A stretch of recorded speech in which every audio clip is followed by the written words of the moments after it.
Hello again. Let's see what a system runs like when it's got a dead power element on the TXV. Extremely low pressure on the suction side and low head pressure. And just our superheat is 20 degrees, yet the line is still too low. It's 35 degrees. Let's see what our supply air is coming out at. Supply air is coming out at 90 degrees.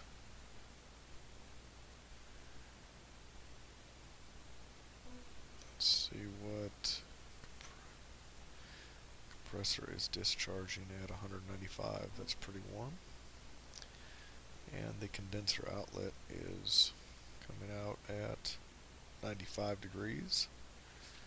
That's kind of low. In fact, we have we have the same. That's a first. Usually it's always been 5 degrees less, but the temperature is coming out the same there. Our liquid line and our condensing temperature are the same, so we have zero subcooling. So that is what a bad power element on the TXV looks like. Well, let's see.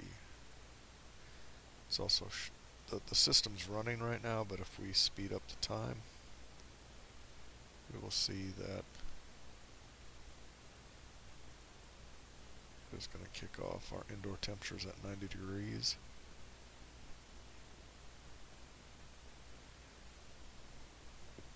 It's funny, it hasn't kicked off yet. On very low suction pressure.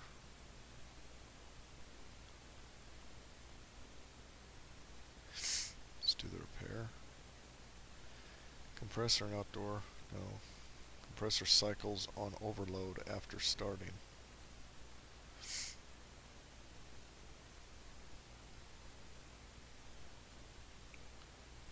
Let's turn it off for a minute.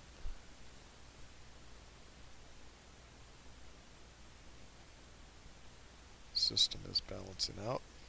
Now let's start her up.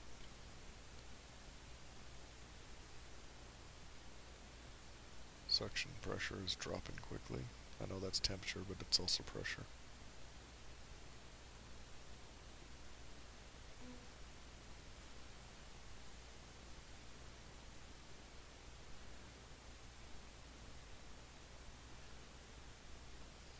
Very warm discharge line.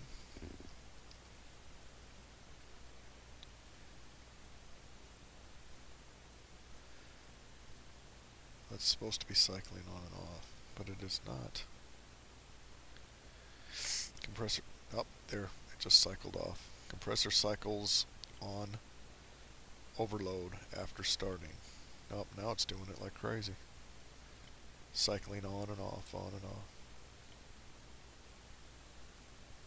Finally, let's hit OK. And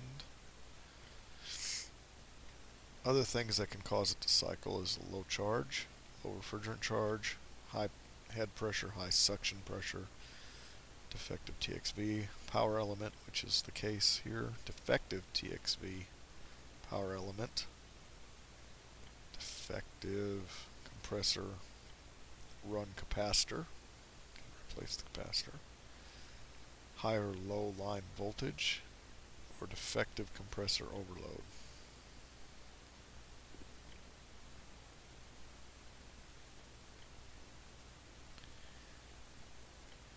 Okay. Replace the TXV.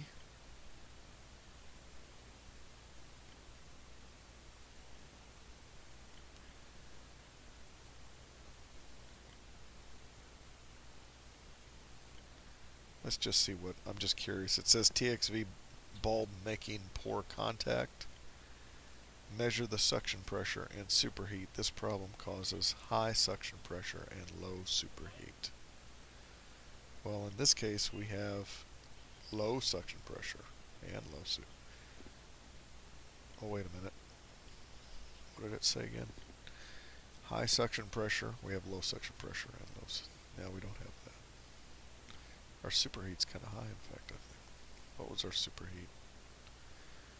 I don't remember. Suction line. Okay, we have. It's annoying. I gotta slow you down. Let me lock your temperature. Yeah, that's fine. We have very low suction pressure and very high superheat.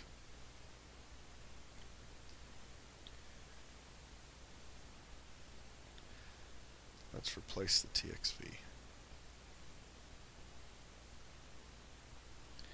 Measure the head and suction pressure, superheat, and discharge temperature. This problem causes very low suction pressures, low head pressure, high superheat, and high discharge temperature. Yes, we have all of those.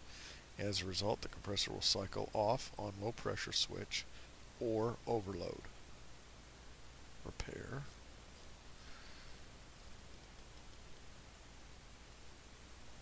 And now we will see when we turn it on and speed up our time frame.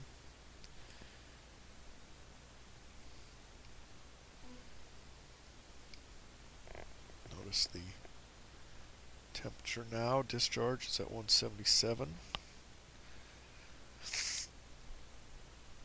Our TXV is running at about 10 degrees superheat. TXV is holding it there, and we are normalizing as the temperature on the indoors begins to drop. It's dropping relatively quickly.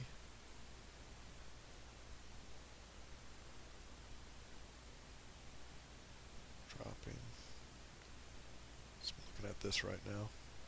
I'm going to lock that temperature so that it doesn't go ahead and drop all the way down and shut her off, because we want to just look at our pressures. It's 40 degree evaporator, a 120 condenser, our discharge at 171. Our liquid line is 105, so we got 15 degrees of subcooling, 10 degrees of superheat with the TXV working properly. And there is our normal running TXV 3-ton split system. And that concludes that.